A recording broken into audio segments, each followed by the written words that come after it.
สองตามีดังตะกะลุงสันป่าเป้าเขาคงมีลูกตังดันลิ้นดังเสียงหนังหือพอดีเพกังอย่างกังอันตรายกังกว่าวันตามเมื่อนะว่าซึ่งหนังในเสียพิปังสังขารเขาเจ้าย่อหัวเผียวมาเนื้อหัวโตเฮินเสียวเลยมากับช่องกับบ้านมาเลยมาหลุมมาดันโคลุโคดันเลยมาถ่อมปริถ่อมตราเป็นอันเย้าอย่าลิ้นน้ำเย้าแหล่อันว่าหนังหือพอดีเพกังอย่างกังอันตรายกังอันว่าในเพศว่าในมันมาดังเหล่าในเพอันมาดังนอกมิมยงเพอันมาดังเลยมิมยงเนาะเพอย่างอันตรายอันว่าในอันลูกดังนอกมานั้นเฮาปึงเอาอันเป็นปริโดตราโดกับมัวสาเจไนอันพระเป็นเจ้าฮอมาลองให้เพเขียนนั้นซุ่มสังขายานเขาเจ้าในก่อนรอดปันฮอบัน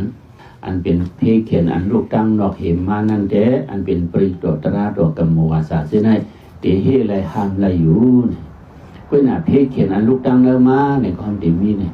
อันลูกตังเนื้อมานั่นแต่เขาเตะไรห้ามเอาห้างกุ้ยวะเนี่ยอันลูกตังเนื้อมาเนี่ยอีอย่างไหนเพศโลภะเขาโทสะเขาโมหะเขาอันออกมาเลยโอ้โหโมโหเสือนั่นแต่เอากับมัวสาพัดมันหายว่าไงนะอันนี้ลูกตังเนื้อมานั่นจังหวะเพศหยันซะเป็นโลภะโทสะโมหะสามอันนี่นะ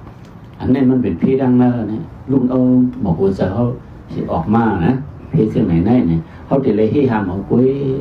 เขาติเลยเอาสติเอาปิญญาให้หามเนี่ยสังติไรเนี่ยวะอันนั้นเนาะปังสังขารยานเขามาพัดกำวานเนี่ยเขาโลภะเขาหายโทสะหายมัวหายมันหายอะไรแต่นั้นเขาติเลยเอาสติญาณปิญญาเขาติเลยให้หามเอาห้างกุ้ยนั่นเนี่ยนะการรู้ทันเนาะเพศโลภะเพศโลภะมันเป็นที่เพราะโลภะเนี่ยเพราะว่าธรรมดาอยู่ๆได้มันมีกูก็โลภะในเด้เนาะพอเป็นวิตมาโลภะพวกนี้มันป่วนกว่านี่มันลือกว่าแห้งอ่ะเพราะว่าวิตมาโลภะเนี่ยโลภะนั้นพอมันแห้งน่ะอะไรเนี่ยคนเขาเนี่ยชื่อโยดออกกันเนาะเนี่ยเดี๋ยวนะชื่อโยดออกกันเนาะใหญ่ว่าคนเอาคนเฮือนเหลียวกันเนาะไปกดเคยมีอยู่กันมาได้เลยนะโลภะเนี่ยพอมันแห้งมาพวกนี้เป็นเช่นนั้นนี่มันเอาส่วนตัวเป็นอย่างที่สุดด้วยส่วนตัวที่สุดโลภะลงนั่นเนาะพอโลภะเอาเฮียงนี่เป็นอัตตากว่าเลยพออัตตาเอาเฮียงมาพอไหนลองสิลองอยู่ก็มีอย่างนี้ก็มันกล้องเลยกล้องบ่ชื่อมีอยู่กันในมือเบิดไปฮู้ไว้แหละเพิ่นได้อยู่ยามเฮาเนาะพอเพิ่นฮู้มาบ่ไหนได้เพิ่นทำมีอยู่ยามเฮามาเสียมันก็ลองอยู่ศีลนับยามมันก็มีกว่านี่เป็นเช่นนั้นกว่านี่ก็ไม่บ่ได้ตอบเตียนขึ้นที่ไหนนี่อย่างนะพอเป็นเช่นนั้นบ่ไหนเป็นเพเป็นเขียนมากอันเพศเขียนอันไหนมันเตี่ยวโลภะอันออกมาเนื้ออกโมโหเจ้ากับนั่นห้องมาอ่อนเปี้ยนเนี่ยอันเป็นเพศเขียนอยู่ในเด็กก็เขาเดี๋ยวไรเอาสติเหียนปิญญาเฮียเลยเฮเอาหามมาห้องกุยเนาะเอาปริเอาตระกับมัวสาเจนในมาพัดมาพอเนี่ยมันไหลในวัฒนธรรมเนาะนั่นก็เขาหลุดปองเซไว้นี่เขาเป็นทางในเขาเป็นเจ้าเขาหลุดหู้เนี่ยพวกหู้พวกไหนเขาหลุดหยาบปริมันเนาะอ๋อในเด็กสิเหรอใจอ่ะเนี่ยเขาก็พูดดูเขาพวกมันเมียนต้องตะลายอย่าว่าไหนเด้เขาก็เฮ็ดในตัวเพิ่นให้พวกเพิ่นฮู้บัดเต็มหลีในเพิ่นเฮ็ดออกก็ว่ากองเต็มจีน่าเขาก็เฮ็ดออกเพิ่นเฮาผู้เพิ่นฮู้บัดในเพิ่นเต็มจีน่าเพิ่นเต็มหลีเองพอเฮาฮู้พวกนี้ก็เฮาหลุดยากเลยเพิ่นเอานะเต็มเป็นนะในก็ใครปานนั้นใครเจออันนี้ก็โลภะไหนมวนเป็นทุกขะมวนเป็นลองอันใดที่เขียนกุมิวมาสู่ตัวเฮาอันในเพิ่นว่าที่เขียนออกเนื้ออกโมโหเสือเนี่ยว่านี่นะโตซาอันวังนั่นฉันหูเดียวอะโตซา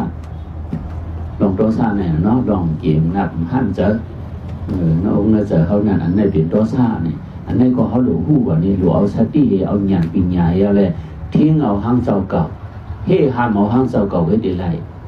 โตซาเนี่ยเขาก็ออกตัวเพิ่นก็ดีนั่นน่ะเนี่ยนะเพิ่นมาออกตัวเขาก็ดีนั่นน่ะมันเป็นเช่นไหนโตซาเนี่ยก็ห้องพี่ห้องเขียนเสือตูเสือเขาดีๆเพิ่นนั่นเป็นเขาอันเป็นโตซาโมหะเนี่ยเขาพอหลุดว่าไม่พอยากดูเขาเสือเขาอันตั้งหัวพอเป็นเขียนเขาอันตั้งหัวพออันเป็นมีลมอย่างนั้นเลือดหรือว่าสังหวะเช่นนั้นเนี่ยพอโตซาออกมาในเลือดมันขึ้นน้ำพอเราพอเหลี่ยมมันอยู่นะเลือดก็ขึ้นมากนี่อันนี้ป้อมหมอทิ้งว่าไหนเลือดได้ป้อมขึ้นหาอะไรไหนเอาหมดเลือดเท่าขาดกว่าหมอเปลี่ยนกว่าเห็นมิวนี่นะเดี๋ยวพอมันเปลี่ยนกว่าพวกไหนก็นี่ก็จะว่าพี่อย่างอันลูกทั้งนอกมามันอดลูกออกเนื้อปุ๊บหมอโหจะเจ้าเก่ามาอันนี้พระเป็นจะว่าเดี๋ยวเลยเอาสติเอาหยาดปิญญาให้ทิ้งซิมห้างเจ้าเก่าเนี่ยว่า เนาะเจ้ามันเจ้าเขามาพัดปริวันปริเช่นนั้นพัดกับหมอเช่นนั้นคือมันไหลอันในเด้เนี่ยว่าเนาะมันออกน้ำหมูจากนั้นได้เปลี่ยนตาวนวัตระเจ้าเก่าเขาหลุดไหลมีสติมีญาณให้หลวงหมอทิ้งชิมเปลี่ยนตัวสามปัลลีปันนั่งขี่เจ้าเก่าในเขาหลุดบอกเจ้าไว้เนาะตัวสามในเขียนนั้นก็จำจะจางปลายเนี่ยเป็นเป็นว่าเนาะตัวสามในเขียนคนนั้นหมอนี่คนจำจะเขาก็จางปลายใหญ่ๆว่าเพื่อนเขาคนเฮือนเหลียวก็เมียนกันเอาตัวสาวออกมาเนี่ยเนี่ยนะในก็เขาหลุดทิ้งชิมเอาข้างเขาเนี่ยปลาเปลี่ยนเจ้าว่าพี่เขียนอันมาดังนั้นว่าเนาะโมหะว่าก็ไม่โมหะวางเป็นอันละเนี่ยอันนี้ลีเฮ็ดอันนี้ลีเฮ็ดอันนี้ถูกอันนี้เมียนป้อมโมวิผ่านป้อมโมควายจ้าป้อมมูไรมีนั่นเป็นว่าโมหะว่านี่เจ้าก็เป็นทางผู้ตัวนั่นเป็นว่าโมหะว่าเจ้าก็เป็นโลภะมันบนล้วนบนเหลือเป็นวิตมากกว่าเอาวะมันป้นเปลี่ยนกว่าเอาวะมันเพราะธรรมดาอยู่ใครกินใครนุ่งใครไว้ใครกว่าใครม่านของนั่นแต่ก็มันมีอยู่ข้างผังมันกูโก้นี่เพราะว่ามันป้นเอาเนี่ยมันเช่นเขาว่าเมื่อไงน่ะเป็นเพกว่าเอานะยังก็ย่อใจเซลุยเป้เนี่ยนะมันเขาว่าเพราะมันตรวจการดันก็เลยมันก็เป็นยาวๆเนาะเขาว่ามันเช่นใครมาใครมีเช่นเปิ้นเขาเข้าใจเหตุการณ์โลภะเนาะโลภะได้ก็หันเปิ้นมามีดีปีในควายใครเปลี่ยนใครมาใครมีใครดีใครจ้าเยืองเปิ้นคัดเจอเช่นนั้นได้โลภะธรรมดาอยู่ๆได้ก็มันมีอยู่ข้างผังมันเหมือนเจ้าก็มีคนอื่นก็มีเนาะสังเกตว่ามันป้นเปลี่ยนเอาในได้โคเมื่อตั้งเปิ้นตั้งเขาในโฮมกันเฮ็ดกันว่าในก็นอผู้นั่นน่ะก็มองเลยกว่าพิษกันกำน้ำหน้าอะไรว่ามันกระจายก็มีเหมือนกันนะนั่นก็โลภะว่านั่นมันเป็นมีนะตั้งเปิ้นตั้งเขาในหลุมเนี่ยตากันคนมันมีปัญหานั่นน่ะบางพวกนี้เขาใครเลยรุ่มๆอะไรก่อนพิษไผ่บนนี้มากกอกไผ่เขารุ่มๆเลยก็จะหน้ากันผิดกันหมอมีเมืองเปิ้นนะเขายำยินในทั้งกันเนาะโลภะเช่นนั้นน่ะเนาะจีนนัดกันเนี่ยเป็นตัวซาก็มันซุ่มเราไปจุดปุ่มเขากันนะที่ในกรมมีเมื่อเปิดน่ะเป็นเช่นไหนตัวซามันเหลือนั่นนะเพราะธรรมดายุ่ยๆได้กว่ามันมีอยู่ข้างผงมันก็เพราะมันล้นมันเหลือมากเลยใครว่าโจก้าเปิ้นใครกว่าเฮ็ดดีเปิ้นใครเปิ้นลูกใครเปิ้นเหลียวในมีมากเพราะเป็นเช่นนั้นเพราะในก็เป็นเขียนรอเขาอยู่ในนั้นนะเพราะเขากว่าเฮ็ดดีเปิ้นก็เปิ้นขึ้นเฮ็ดดีเขาพระเป็นเจ้าว่าเหมือนเช่นเขายักจังไว้เนี่ยนะเนาะเพราะเขากว่ายุ่งตัวเปิ้นก็ในจำนั่นที่ยุ่งดอหรอกเนาะเพราะกว่ามีจุ่มมีฟังกว่าเพียงตัวเป็นหมดเนื้อมันจำก็ขึ้นให้นั่นตัวเขาขึ้นไว้เนี่ยมันเหมือนนั้นไว้แหละขึ้นตุ้มตรอบมาเช่นนั้นโมหะเนี่ยเจ้าก็เป็นทางในหลวงหูโตนะหลวงหูโตเนี่ยเพราะว่าห้องหูโตเป็นทางก้มหูลีเฮธาอันนี้เจ้าก็เป็นทางก็ป้องหูโตหูห่างกว่าพวกไหนเดี๋ยวโมหะเฮียงหนาอาลาวะโมหะเนี่ยเพราะมันเฮียงหนาอาลาพวกไหนก็ผลิตบ่มมีกว่าเขาใครเฮียงก็กำเจอมังกว่ากูว่ากูมีก็เปลี่ยนเช่นนั้นก็ห้ามเป็นเขียนขึ้นเขานี่เนาะโมหะเนาะเนี่ยเนาะช่างบ่มมีกว่าเจอตาลาบ่มมีกว่าอันนั้นเป็นโมหะสุนอาลาเนี่ยเปลี่ยนเช่นนั้นนะโมหะในสุนอาลาพวกไหนก็เย็นไรนั่นน่ะคือเมืองเขาไม่เหลียวนี่หรอกเนาะโลภะโทสะโมหะสามอันนี้นะเพราะว่าเนาะโลภะรูปเพิ่มพอใครยังเหลือเพิ่มมันเพิ่มพอก็ยังไงตัวซาเนี่ยเราก็จินนับหรือมันจินนับหรือเขาหันเอานั่นน่ะเมื่อเขาเป็นผู้เป็นไพ่ในไอจูอันออกเลยองค์หัวใจของเพิ่มมันนี่ในเป็นเช่นไหนด้วยนี่นะเนี่ยโมหะเนี่ยบ่มผู้สุนเป็นสุนห้อวะใครเป็นทางเป็นหลุดเล็กตาสุนตัวเจ้าก่อให้ทันทีที่มันล้วนเดินหาอาลาก็เป็นเพกว่าเมื่อเขาได้เป็นเพไว้มันเรียกกว่าเรื่องกวางเลยไปดังเลยก็ทำนี้เขาเลยไอ้ช่วงว่าเนาะคนน้ำมึงล้วนมาที่คู่มาเร็วฮะเนาะโอ้วันเจ้ากว่ามึงใหญ่เจ้ากว่ามึงใหญ่บนฟังฮอตลาวอ่ะเพราะว่าป้นขวดลำกว่าเพราะไหนบอกรู้จะเวิร์กทำมาลงชงเย่ก่อนทำมานะเอาผมรวมให้ไหนว่ามันบอกผมรวมกันแล้วพวกมันเขาเป็นกลุ่มกูเขาแค่จวนว่าป่าวว่าเป็นเรื่องกูว่ากลุ่มกูก้นผมรวมเมื่อมันเลยกว่าวันไหนก็คือได้ลงให้แจกเลยถามเลยให้นั่นกลุ่มกูเขาแค่น่ะกลุ่มเล็กปันเขาก็อะไรป้อมปันน้ำเฮ็ดที่กู้น้องเลยนะเพื่อนมันจะรังแค่นั่นเนาะมันจะได้เขามางอกด้วยดีกว่าเลยลูกกันเลยมากเขาบอกถามมองนั่งด้วยนี่บอกเป็นคนเฮินเดิมไรเพราะว่าจกทองมาไหนแดงกำง่างลากหางด้วยชอบไอ้ต่อให้ไหนดีเนาะถึงก็อะไรถึงขึ้นก็อะไรขึ้นชุกเจอก็ชุกชักเจ้ากล้าเขาคำพองได้อันพวกหางนั่นได้มีการก่อนเนาะมันเห็นสองเห็นเป็นอะไรกันก็มันซึ่งมาสีไทยเพราะจุดนี้ว่าไหนก็ไม่ใช่เนาะนี่ สองอาจารย์หน้านอนให้ความอ่องเขานี่นะลองยินลองไปลองนึกเสือตั้งให้กว่าว่าไหนได้ผมมีปัญหานี่นะก็ซื้อหลายนึงว่าไหนได้อ้างขยับอีนี่นั่งกว่านั่งไปนี่น้ำเดียวนี่เอาลุ่นน้ำมันน้ำปกว่าว่าไหนกำจุ้งกูลายกูเขียวอ่ะกำยังอ่ะกูกั้งอ่ะกำลอยว่าอู้มีน้ำจ้ากำมันว่านี่นะบอกจ้องตั้งกูเป็นเขาละลายเนาะที่อันเลยก็อันเลยกูนะกลุ่มกูเขาได้เขาว่าเราห่มร่วมในเขานะมันห่มร่วมอะไรมันเรื่องแน่นอนเป็นพี่เป็นเขียนอันนั้นนะเช่นในมีหนาวหนาวนี่คุณนำเมืองลู่เนาะเอาเมืองลู่เนาะเปลี่ยนอันไหนหรอมันจึงเมืองเด่นลู่กวนลู่เลยเนาะคนทำว่ากวนลู่คนทำว่าเมืองลู่นี่แหละเนี่ยเนาะมันเหมือนเจ้าหันคนว่าเฮือนในโมยาเองเฮือนในที่ที่โมกวนอยู่นั่งโมก็เลยมันใครว่านะคนหนาคนทำว่ากวนคนว่าเฮือนในโมยาเนาะเฮ็ดจังไหนนั่นน่ะเฮือนในพิษกันว่านี่เฮือนเอาที่ยี่พิษกันไม่รู้มันใจนะคนน่ะอยู่นั่งพิษกันเป็นใครว่าเนี่ยเมืองลู่น้องก็เป็นใครว่าคนลู่ให้คนทำหักคนเป็นว่าเมืองลู่นี่นะนี่มันเป็นจังไหนอ่ะเมืองเขามาเหลือมันลู่ไว้เนาะชูว่าหูนั่นน่ะนอนให้ว่าเขาบ่รัดนะเหมาะเขาว่าตัวอย่างมันกว่ากลุ่มป่องจะเลยรักนี่ตัวอย่างมันเพราะว่าเพอันออกเนื้ออกโหจะเท่านั้นเพราะว่ามันมาเข้าเห่มห้ามเอาตะลาเหตุทิ้งเอาสติวิริยะอย่างปิญญาเหตุทิ้งเมื่อไหร่ได้มันหล่นมันเหลือมันป่นมันเปลี่ยนเหี้ยอะไรเป็นเพเป็นเชนแล้วนะกองกินนะมั่งกินนะพอก็มั่งเมื่อใดมั่งเอาใจเดี๋ยวสองเช้าเอ็ดมาเนี่ยเนาะก็ถึงสองเช้าหาในคนเมืองเขาต่อเมื่อใดเมื่อก็ใดในลูกกว่าเนี่ยอ่านผมเหมือนอยู่โอ้โหเสียนมันอยู่เนาะมันน่ะน้ำเตี้ยเอาเงินตายอ่ะเนาะเมืองเขาก็ยกย้อยมดกวยมดคนเมืองเขาก็อันกันไปอันกันทุกอันกันผ่านหันหนูนั่นน่ะคนทางห้องปองทางจ้างคนทางจ้างปอดทางออกมัวนะเนาะคือยงยามชวนชาหน่อยเชี่ยงให้ไหนนั่นน่ะนะคือเป็นเช่นไหนนะย้อนอีอย่างหลาเนี่ยอันเพอันมาดังนอกได้กว่าปั้งเหมือนเจ้าของมาพัดกมัววันผลิตที่ในเฮปันห้ามปันต้องปั่นบันไหลอยู่นี่เพียนออกหน้าอกหมูเสนั่นได้ห้ามไหลเฮจางได้เฮนะอันนี้ได้ไปแล้วสติเอาเงียนปิญญาทิ้งชิมันเผงมันว่าพระเป็นเจ้าว่าพัดกมัวก็เปรี้ยวในเด่นเนาะกำลังชิมาคนพัดงอกองเผาให้ตายปะทำจางนี่เยอะในเนาะเยอะเป็นเจ้าไหนนั่นนะในบอกใครบันดังใครจะเพี้ยนมาในเด้เนาะอันมาดังนอกมีอันมาดังเนมีเนี่ยเขาอันนี้ก็เขาหลุดหัวเหมันจงอาการก่อปั้งมันจงก่อมาวันผลิตเดียวการเป็นพี่เป็นเขียนมันที่หายหมดมันหายอ่ะอันหายอันหายโดดๆดันก็มันหายอยู่อันลูกตั้งนอกตั้งสังมาพี่มิ้วนั่นที่ก็มันต้องปั่นเร็วเฮียอะไรห้ามเร็วนั่นน่ะนะอันนั้นสังพระเป็นเจ้าเฮียอะไรห้ามเร็วอยู่เนี่ยมันเจ้าหนังเบิ้งวิชาลีมือปั่นพระเป็นเจ้านั่นพี่ดังหนอกหน่อมายามาเก่าเมืองไหนโอ้กูได้อยู่รีจินวันดันรุ่มดันค่อยๆดันให้ดันตายนั่นน่ะอันนั้นย้อนเป็นเพดังนอกเลยกว่าปั้งพระเป็นเจ้ากว่าปั้งสังขายานเขามาวันปริพัดกำไหวเฮบันห้ามบันเพียรนั่นมหันบันชังวันนี้เนี่ยก็เอายุ่งกว่าหมดกว่าหายกว่านี่โบเพียนลูกนะองค์โหเจอมากแท้พระเป็นเจ้าปีน้องสากีวางเขากำลังช่วยมาโปมวยหมดนั่นน่ะย้อนปุ๊บเพดังเนยนั่นน่ะเนาะเพดังเนยเฮียงเลยเปลี่ยนเลยอันเป็นชื่อคือชายสากีวางชื่อคือพระเป็นเจ้าทำบ่มวยบ่หายกว่าหมดเนี่ยย้อนทางหลาไงย้อนเปิดเพดังเนยนั่นน่ะที่เปลี่ยนมาล่ะเนี่ยชิงโกสลาในธรรมะตั้งพระเป็นเจ้าใครจับปีศาจนอกกันธรรมะไหนคือเนาะใครจับปีศาจนอกกันเนี่ยก็ย้อนเอาชื่อคือพระเป็นเจ้ามิวสากีวางเขาได้เขาปูชื่อคือเขาโลภน่ะตั้งชื่อคือปูชื่อคือเขาบันโลภน่ะเขาให้ไหนเขาให้นะเขาทิ้งชิมชื่อคือเขามาในขุนหอกคำป้องมันเปลี่ยนเหมือนสีเองก็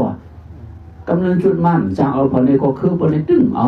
เขาพี่น้องขึ้นเอากันขึ้นมองนั่นนี่ปูชื่อคือในมันกูมันก่อนโลนั่นน่ะป้องโลเป็นคนในหลังๆไล่ๆก็ไม่เป็นพอเป็นผีพวกมั่วเลยคนเหมือนจะเบิ่งเอาหมดอยู่ในนั้นเนาะเรียนไล่ๆนั่นน่ะมั่วเป็นพอเป็นผีพวกมั่วอันเป็นสากีวางเขาได้ลองซื้อลองคืนให้เขาไม่เป็นเยอะน่ะมันหน้าซื้อคืนสาดีมันเขามีไว้เขาเนี่ยนะย้อนอะไรกว่าย้อนอันเป็นพี่น้องพระราเป็นเจ้ากว่าย้อนซื้อคือสากีวางเขาใครดูยิงสาวสุโก้อยู่ว่าเนี่ยนะมาย้อนมันก็ทำเป็นคุณหรอโฆษณานั่นเพราะว่าปันวันไหนก็ทำจะเปลี่ยนชื่อกันติมมังกันในเมืองดอกเมืองอ่ะมันเช่นเมืองไทยเมืองกัมพูชาทำกันขนาดว่า ทำจะเป็นเจ้าไหนอันนี้ก็ป้องบังกันมากที่รู้เหยียดซุ่มนำที่ตายนำเขาเดียวเลยเขาเตือนบังกันนะเป็นพี่น้องพระเป็นเจ้าสากีวังคือสากีวังนะเขาเตือนบังจังนี้อยู่ในวันนะอันเป็นก้นเขาอันเป็นชื่อคือเขาที่ได้หลุดปันในวันเนาะเขาเดียวนะเนี่ยปันอันเป็นคาเซอร์เขาเอาเลยในวันนี้เอาคาเซอร์เขานั่นปันกว่าคาเซอร์เขาก็มันเล่าเหรอว่าป้อมพูดในทางว่าเป็นชื่อคือสากีวังคาเซอร์คุณเอาคำนะฮะแล้วพอเลยเดี๋ยวคือคล้ายๆเดี๋ยวมันเช่นอันเขาจะมึงนอเขาเมื่อปากเขาเนี่ยมันเหมือนนั่นเลยนะโยนะหางนะของนอผู้หางดีเพียวเอานั่นเหี่ยเลยมันเช่นดูเขาลานเขารู้สังรู้ที่นั่นในปันมือนะอันเป็นคนเราคำก็สลาเดียมู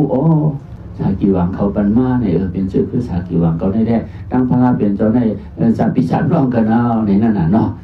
จับปิจับน้องกันนั้นเนื้อปัดจับเป็นมุนวางโยดังเลยนะในเฮ็ดเจ้าไหนเหี่ยเลยก็ไม่มีมาลูกใจก็ห้องน่ะวิแต่ดูป้าว่าชื่อลูกชายนะมีมาลูกชายมันก็ลูกชายอะไรทำเมเขานั่นน่ะได้มันก็อาศักอาศัยมาต่างๆแล้วเนี่ยอันเป็นได้ก็ได้เชื่อมันเช่นนั้นได้กำกว่ากันตัวปมปู่นายไผ่ปอกำกว่ากันตัวปู่นายไผ่เมเนี่ยนะอันมันให้ห้ามไผ่ปอได้เลยกันตัวไผ่เมเนี่ยเลยกันตัวเพราะมันทำนี่เขามีเขาเนี่ยมีปีมีน้องมีปอมีเมเนี่ยว่านะมีเขาเนี่ยเป็นก้นเมืองเลยมันก็ทำก็เป็นก้นเมืองก็เป็นละวัดพวกก็เป็นชื่อคือใช้คือเงินคือพระเป็นเจ้าเนี่ยว่านะปอมาปู่มานายมาปีมาน้องมามีเมืองก็เป็นละวัดพวกเนี่ยว่าค่าใครกว่ากันตัวเนี่ยว่านะทุกอย่างเนี่ยออกจะเอาจนมาแข่กันตัวนั่นน่ะเนาะเผยให้เจ้าเนี่ยมันก็ลูกคุณออกข้ามเนี่ยนะพวกกว่าจ้องเด็กไปกว่าผู้ก็หรือว่าเจ้าเจ็บชื้อลูกคุณออกข้ามมันมาได้กว่างเลยก็เนี่ยนะอันเป็นผู้ปังมันถังมันชื้มันชื้มันกว่าเป็นขโมยไหลกว่ายืดแล้วเตี่ยกันโต้เนี่ยนะเพื่อกันโต้ของเจ้าคือสากีวางเขาย้อนปืนหมาหน้าเขานั่นเนาะย้อนปืนหมาหน้าเขาเนี่ยไอ้ขี้ขาวลูกขี้ขาวมาได้นี่หว่านะอันก็อย่าเห็นมันขึ้นไหวนี่อันก็เรียกเห็นมันฉะนั้นทำแต่เลยอยู่ศีลนับเห็นมันนั่นเขาห้ามใครอยู่ศีลนับยันเนาะอันอายุเรียกเห็นมันอันก็เรียกเห็นมันเจ้าไปเลยมั่วๆแต่กว่าดังที่สีเลี้ยเนี่ยกว่าอะไรนี่นั่นน่ะคือกว่าเพราะในมันในของกลุ่มกว่ากันตัวบนก็เลยอันเป็นกันตัวมันอันนี้ก็ทุ่งสามเดียอันเป็นเรียกเห็นมันหลุดกันตัวมันที่หนึ่งจะไหนเนาะ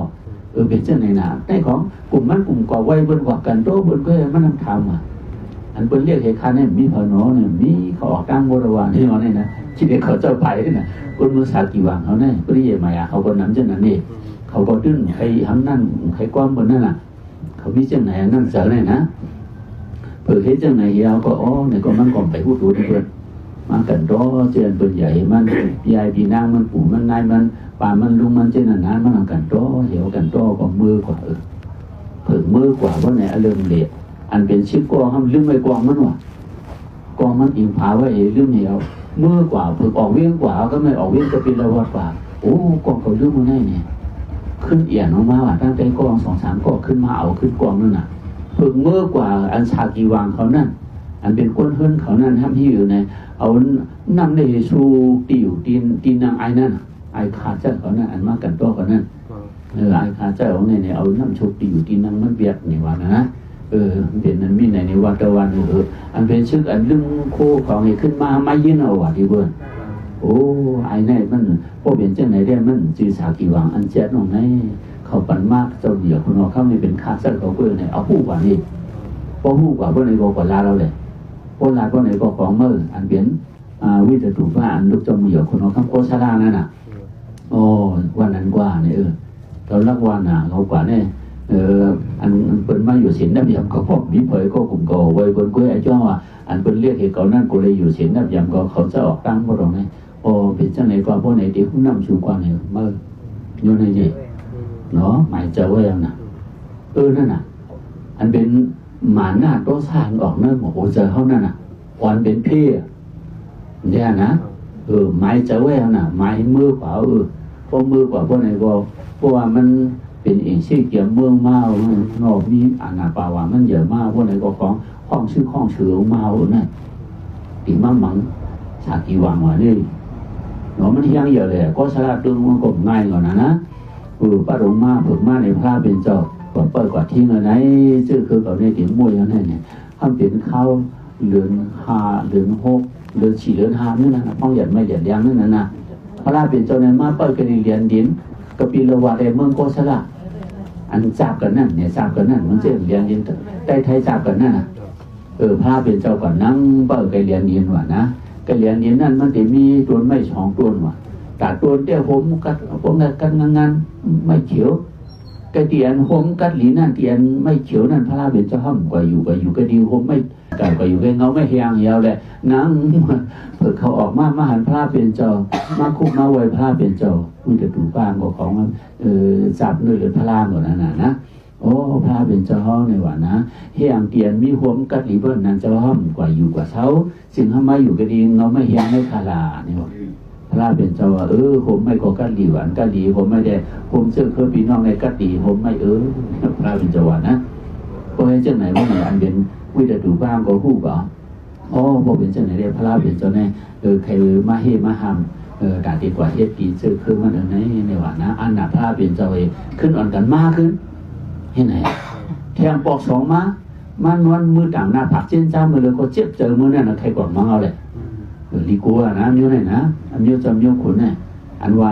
อันลีอถังเล็ดอันว่านั่นน่ะลูกเจ้าลูกขุนในก็มันตะก็เล็กๆไว้มันไปหู้ทางในกวาดจันแก้มันกวาดป่วยหูมันมีเฮ็ดแล้วอ่ะนี่ป้องเลยไว้เจอคนไหนได้บางเขาตายทั้งชื่อดังคือเป็นไรนั่นน่ะพระเป็นเจ้าพ่อไว้เมียนะมันเช่นไพ่เรียกไว้อย่าไปอถังเรียกป้องไม่ในกวาดทั้งเฮือขึ้นมีไว้ในว่านะเนาะง่วนตัวเล็กๆมันเป็นทางโยอย่าไปทางเนี่ยป้องครบไว้ในก็ขึ้นในก็หมดได้เหมือนนี่เนี่ยว่าพระเป็นเจ้าสังขายานเขาเจ้าทางอ่อนเขาก็นี่ก็นอนเลยกว่าตัวหูมันกว่ายักมันหูมันกว่าริมหูมันในเจ้าไหนอย่างเทียบเนี่ยว่านี่พระเป็นเจ้าว่านะอันนี้ก็อภิญนั้นอย่าเนี่ยว่าทางอ่อนกว่าอะไรเนี่ยพระเป็นเจ้าว่าอันนี้ทางเล็กในนี้สิมโยมาเนี่ยว่าเนาะลูกเจ้าลูกคุณไทยงูถ้ามันสังขายานเนาะสังขายานเจ้าทางเอาแน่กำพองมีน่ะว่าตัวหูเจ้าทางมันจะถึงนี้มาก็หมดจนมันหุ้มต้องไปโน้มมาในวิทยาต้องบอกว่านะพระเป็นจอมดีเฮ็ดว่านี่อย่าไปเฮ็ดเนี่ยนั่นหมอกกว่างอะไรอาเปียกนั่นเยอะกว่านี้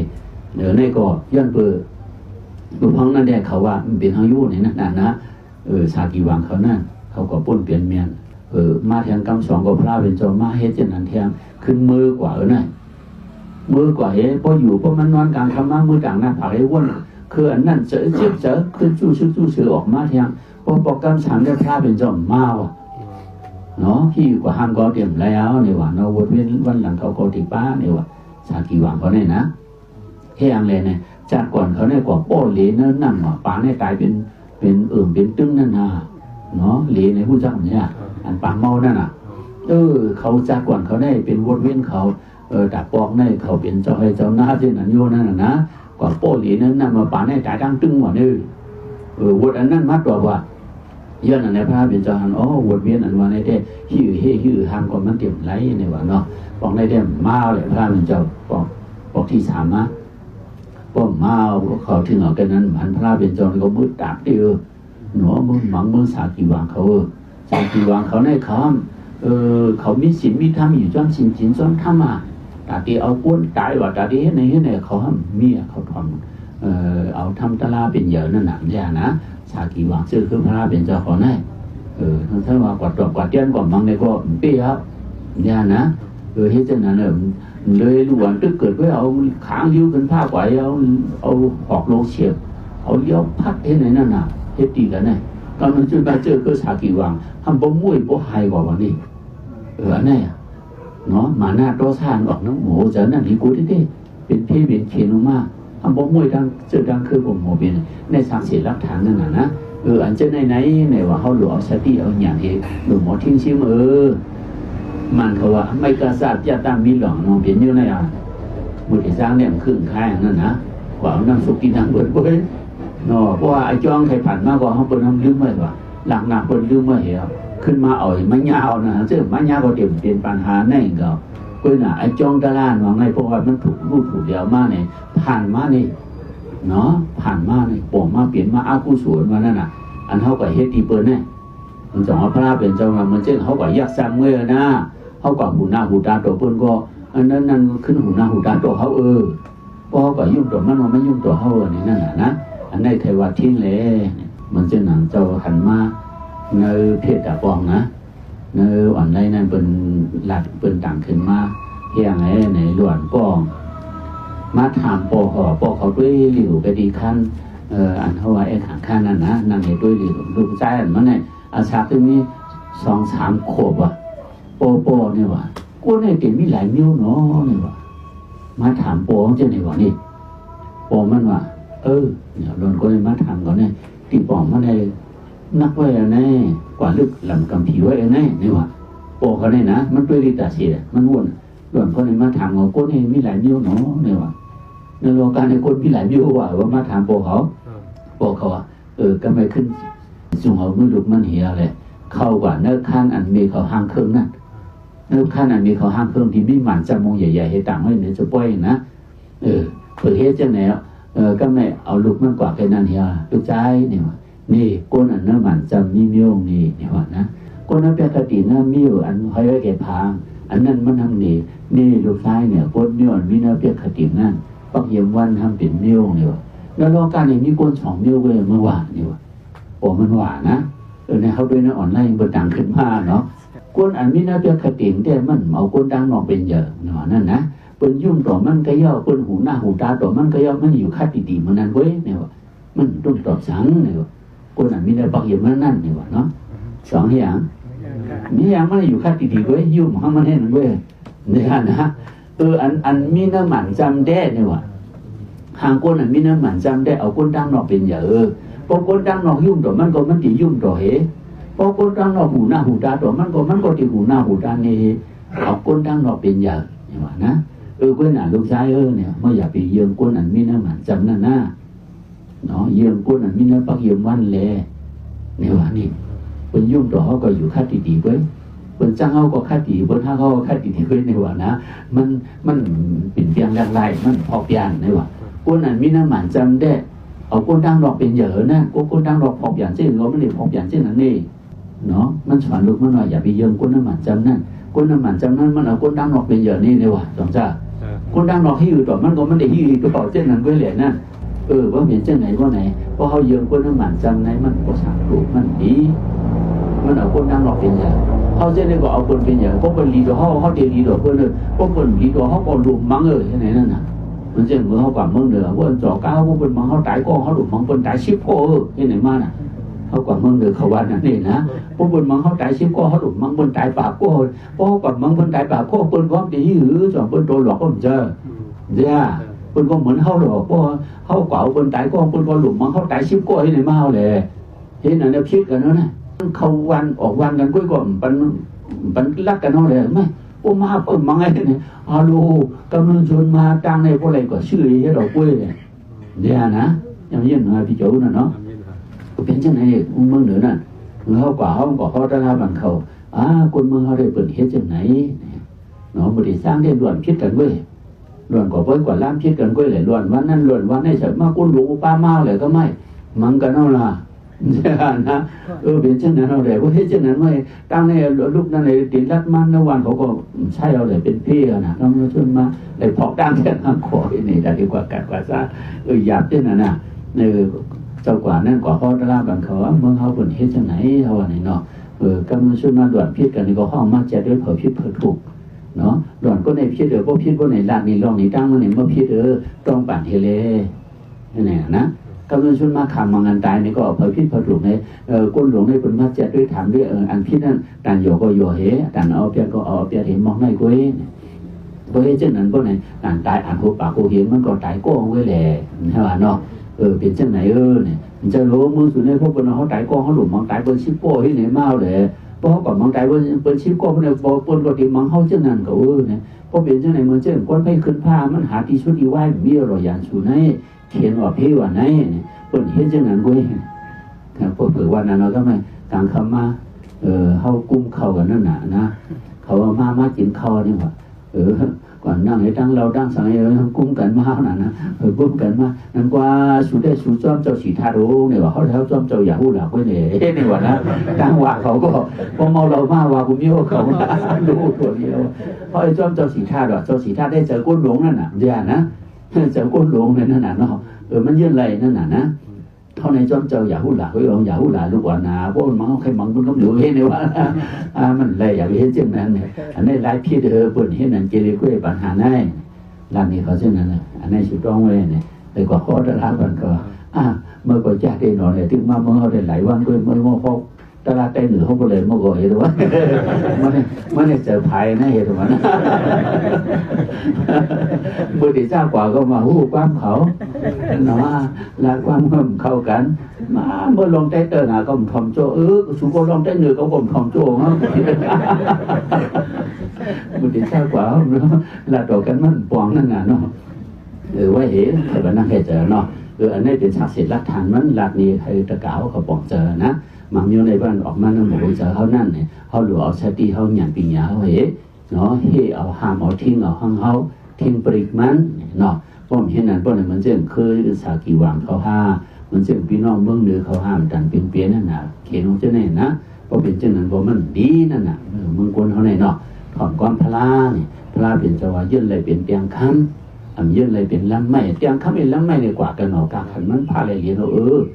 เนี่ยนะเพราะว่าเดี๋ยวมีการมีขันเมื่อไรที่ยื่นเนี่ยนะยื่นเอาเลย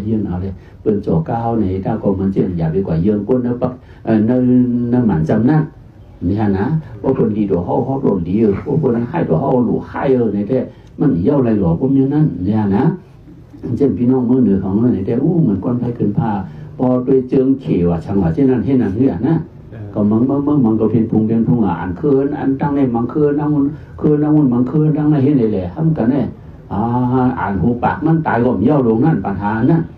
เห็นไหนพิษกันที่เราเลยนะในดีกูเนี่ยอันมันจะลุ่งมาไกลมันสอนลงมันอย่าไปเยืองก้นอันมินเด้อหมันจำหน้าเนี่ยเมื่อเยืองก้นอันมินเด้อปักเยืองวันเนี่ยว่าที่นะนั่นเนี่ยหมอพบยาเนี่ยสองจ้านั่นเนี่ยเขาหลุดให้เจ้านั่นเลยคนดีตัวเขาก็เย่าคนให้ตัวเขาก็เย่าเขาหลุดดีนั่นน่ะเนี่ยนะเป็นอย่างก็เขาหลุดดีเนี่ยเอาสติวิทยาอย่างปีญาเกี่ยมตัวอย่างไรที่นั่นเผยมันตัวชาในเขียนน้ำก็จำเจอจำไปในบ่อปนปนลานเหลียวเย้าเนี่ยนั่นคือเขียนเต็มมานั้นเนี่ยเขาหลุดเอาสติทิ้งชิมังเผยมันเสียเลยเขาพวกอะไรดีเลยเป็นก็ยินช้ำสาในสานาตัวพวกเขามาเข้าภูเขานิพพานอย่าห้ามอย่าหัดอย่ากางเสียงสักกำเลยได้เนาะ